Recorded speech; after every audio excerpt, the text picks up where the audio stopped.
Nous avons également le plaisir de compter sur la participation active de notre facilitateur graphique, Geoffroy Lefort, de Visual to Explain. Thanks to our graphic facilitator, Geoffroy Lefort, from Visual to Explain, you'll understand a bit more easily this keynote and the disruption conference. He says hello, of course, to all of us. So that will be very interesting to have Geoffroy with us. Et puisque nous sommes tous réunis pour cette 3e édition internationale de X-Mobility, elle est d'ailleurs digitale, cette 3e édition. On va maintenant complètement basculer dans la langue de Shakespeare pour la suite de cet après-midi et on commence par la keynote d'ouverture. It's now time to officially launch this 3rd edition of X-Mobility and we will do it in style with the opening keynote.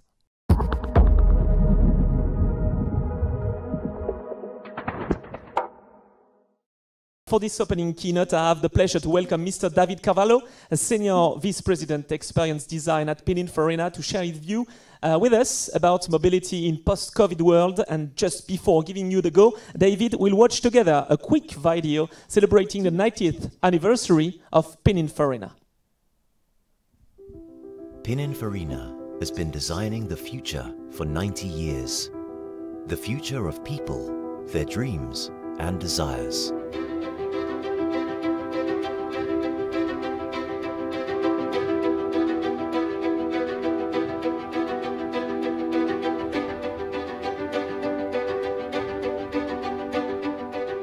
Design drives imagination beyond limits and technique. Design enables us to create emotions, meaning, and impact. Enriching and enchanting how people move, play, learn, and connect.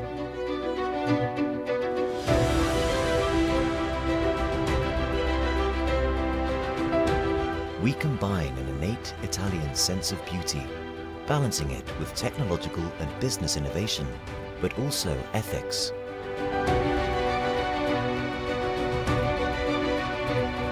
Design is more than an approach or a set of skills and tools.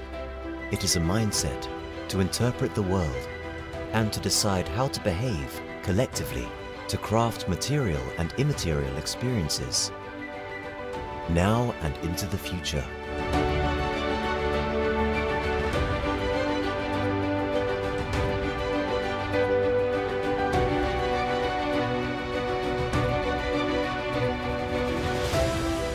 A future that we at Pininfarina will continue to imagine, design and build.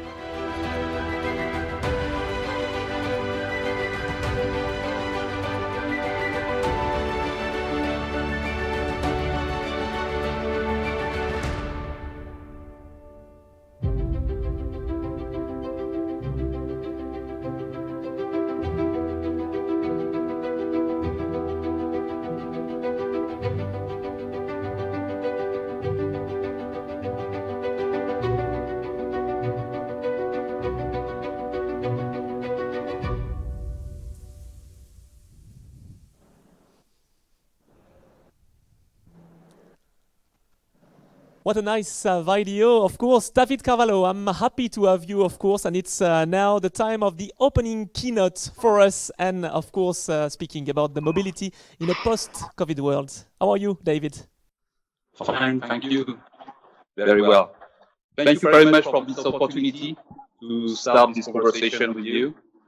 And I work in the Museum of Pininfarina. Very nice.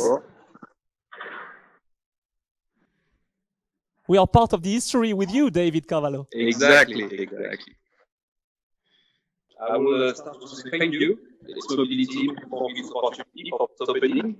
So I will start to warm up the audience. Even it's kind of disturbing because there's no body language in front of me, so I will rely on you, Anthony, to give me some feedbacks, let's say. We'll try. Let's go. It's up to you, David.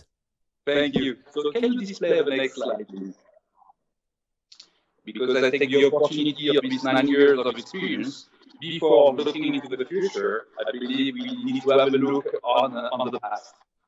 And Pininfarina has this precious experience in order to see all the different steps where automotive has extended mobility, go through. So on first, everything was handmade, let's say. Everything was crafted. If you see my video, this is the kind of tools they were using. This is how 9 years ago we do, cars, concept cars, made of wood, a bit like a house. Then we evolved technology, in order to build up something more sophisticated, and including engineering, and to provide like small series, limited series.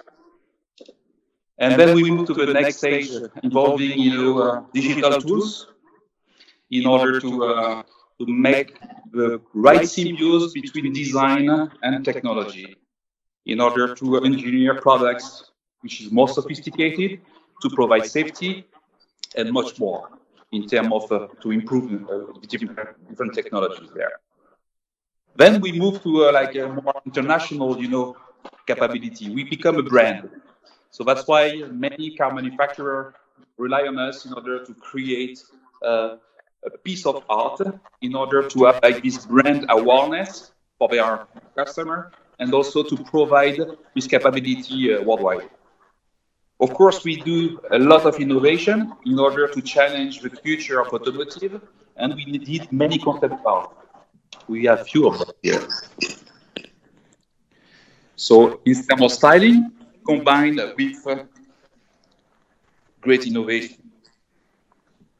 You have here some Ferraris, very early stage. You have investigation of different, technologies, improving, shapes. So we invest on a wind tunnel. This is like a concept car, like with incredible, interior concepts, in order to integrate and to challenge the experience of traveling. And then we move on to the next stage, the final one. This is why I've been, hired by Pininfarina. I'm a guy from digital, and I was not like an automotive designer, but I've been asked to see how digital can improve mobility experience. That's why we come up with the fact that autonomous driving, at least this perspective, can change totally the way we will move in the future. And this is part of the philosophy of Pininfarina, is to investigate year after year the future of mobility. So we decided to share with you 4 visions at different scale, in order to challenge the way we will move in the future, how we can go further with less energy, how to intensify, the usage of the different platforms, how to go further without moving from where we are, and how to design to community instead of designing to individuals. So this is the main keys, if I may, in order to challenge the way we do the future, connected to the fact, and Mr. Le Foll said very right, we need to challenge ourselves about the impact of our design. We need to be very responsible on how we will design things, how the system will be resilient. We need to involve third parties, and the first will be for sure the mayor, to shape the mobility in the future, involving cities. And then in order to be engaged at every stage of the concept.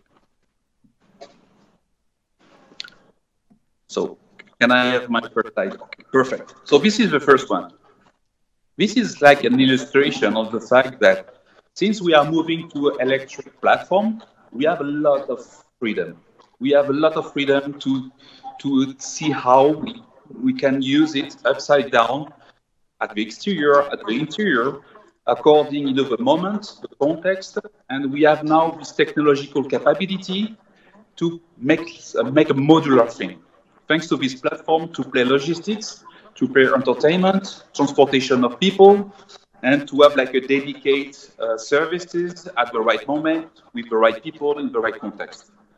And I believe that what's happening on the digital world with open source innovation, it's very key there. Of course, it's completely away from the economical system we are moving on. We need to change the business model. We need to involve many third parties, which is probably out of automotive industry. So we need to mix culture. But I guess that design is a key competency, capability, in order to make many different people around the table, in order to build a common vision. For sure, this kind of concept was just a dream, many years ago. But now I believe that we are ready, and we have the technology, we have the capability to make like modular interiors in order to create different assets that will fulfill the different needs. And intensification of the usage, meaning that thinking about different usage from the same technological platform is a must. This is the only way to avoid waste, to avoid the fact that you have the one function on one product. We need to move away from that in order to have something more resilient. On the right, of course, it's not dedicated to automotive. We put some example about, interior on airplanes, the yachting also, because we think about how to interact with the boating industry. And you have here autonomia below, but we will speak about this later. Next slide now. Thank you. Next stage is small is beautiful. I don't remember exactly the small is beautiful, something like that. If you remember, Anthony. Small is beautiful. For sure, it's not big is beautiful. No. So that's why we involve now this AI technology, meaning like thanks to sensors, now the car, the automotive, the mobility commodity have this capability to know where this thing is, how many people is around, who they are, what do they have to do. They can plan, the delivery. They can also learn thanks to machine learning. This is the benefit of the new progress in terms of mathematics. So this is a new material for us as a designer. So we need to think about how the small things with low energy, of course, will be involved in the future to provide, everyday services that is needed. Of course, people are afraid about robotics.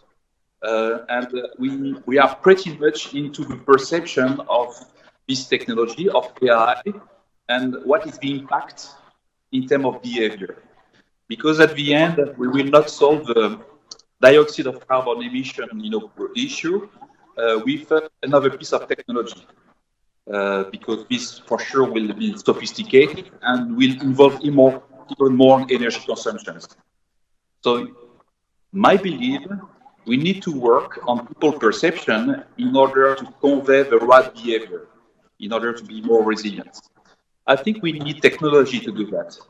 This is why robotics in our everyday life will, in a way, combine the best of human and the best of technology. At least this is something we need to try. And this is the kind of scenario we are investigating, and also to be resilient to the COVID situation. How we can keep the economy, services run, despite the fact that we have some risk, and to have a safe way to interact between each other. Of course, in the beginning, we imagine to use the follow me technology. So this is not a thing which is run by itself. It's how, just like a pet, to learn from each other and to build a relation between the machine and the operator, and to make citizens, comfortable, accept the fact that there's this, this relationship, this team between the machine and the humans, in order to behave in the cities and to maximize the efficiency of all that. So this is the outcome of these kind of scenarios. We spoke earlier about moving people. This is also moving goods, rubbish, waste, and other kind of equipment. We can look at the next scenario now. Okay. So this is all about moving from point A to point B. The city now and the future will be covered about data, means that it will give like a kind of a consciousness about what's happening in the city. And this is all low energy sensors. So how we can benefit from this data that gives a live situation of the cities in order to create opportunities. So on the left, we will still have this kind of digital application that will, in order to plan any rendezvous, meetings, and all of that, and we will reach a point B. But in between, I believe we have a lot of opportunity to create this journey as something which is beneficial. So it's not like ways where how I can go from my point to the next point in a quick way, the more efficient way, or the more without paying any tools. We believe that we can combine health and wellness into this situation to put communities all together to create challenge in order to make this traveling moment a fitness moment around the communities, or to also to be sure that we are impactless. We maximize the carbon emission performance and the scoring, or at least make the quickest way to achieve this destination. This is not about only services. This means that we need to work with the mayors, like Monsieur Le Foll, about the urban planning in the future, because as you can imagine today, what is the city? It's a collection of buildings in the middle of a grid of routes. So this was the mobility of the past years, past decades. If you imagine the future of mobility in the future, and if you think about this capability to reach another point with many routes, like water routes or like bicycling routes, or every kind of gondola, then just like Amsterdam, you can imagine a completely different experience of the city. So this is very connected on how you think the smart buildings, how you will, you will program the different, neighborhoods in order to make this happen. So this is very systemic. That's why in terms of design, you need to put around the table many third parties in order to reach this kind of expectation and opportunity. Again, this is very connected to behavior. So it's not only from a point A to point B, but to convey a new way to move in the city, a new way to live, a new way to make appointments, and very social, very connected to social aspect. And the last one. Yeah, this one. So this one is really disruptive. But in this time of COVID, I guess many industries are suffering from the fact that from retail, hospitality, events, even like mobility, we are stuck on the fact that we can't meet all each other. The kind of interaction that we do is very limited. So what if point A and point B is at the same place? What if we can totally, interact on these different, environments and create this shared moment in an augmented way? In fact, the traveling is just being immersed on an environment that has been fully created in order to make this collaboration happen. And I guess like 5G technology will enable that. But we need to be very agile on how this combination of the moment needs to happen. I think it's a new way to anticipate the society of the future in order to avoid, energy consumption, traveling, and make people closer, and to have a bit empathy between the different communities, and to make things together, despite they are far from each other. I still believe that this is a mobility solution. Even it's not something on wheels, but probably the mindset and the spirit of traveling, the imaginary associated to have a journey is very much connected to this kind of technology.